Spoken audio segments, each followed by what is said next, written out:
One day, in the quiet countryside of Scotland, a young boy was playing near a swamp when he suddenly lost his footing and fell into the thick, muddy water. The more he struggled, the deeper he sank. Terrified, he screamed for help, his cries echoing across the open fields. A poor farmer named Fleming was working nearby when he heard the desperate cries. Without a second thought, he dropped his tools and ran toward the sound.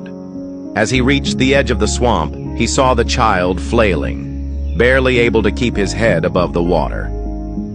Thinking quickly, Fleming grabbed a long, sturdy branch, waded into the muddy ground, and stretched it toward the boy.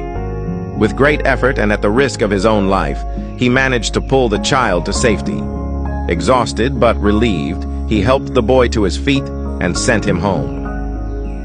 The next day, a luxurious car stopped in front of Fleming's modest hut. A wealthy man stepped out, approached the farmer, and said, "I am the father of the child you saved yesterday. I cannot thank you enough for saving my son's life. I know I can never truly repay you, but is there anything I can do for you?" The farmer, touched by the man's gratitude, replied, "I appreciate your kindness, but I cannot accept money for something I did out of humanity." At that moment, the farmer's young son appeared at the door of the hut. Seeing the boy and noticing the humble conditions in which the farmer lived, the wealthy man had an idea. He said, "If you won't accept money, then let me offer something else. Let me take responsibility for your son's education." The farmer hesitated for a moment. Sending his son to a prestigious institution was beyond his wildest dreams, but realizing the incredible opportunity before him, he nodded in agreement. Thanks to the sponsorship, young Alexander Fleming was admitted to the finest schools, where he excelled in his studies. He later attended St. Mary's Hospital Medical School in London, where his relentless curiosity and scientific brilliance led him to a groundbreaking discovery: the world's first antibiotic, penicillin, in 1928. This miraculous drug would go on to save millions of lives. But the story doesn't end there. Years later, during World War II, the wealthy man's son fell seriously ill with pneumonia.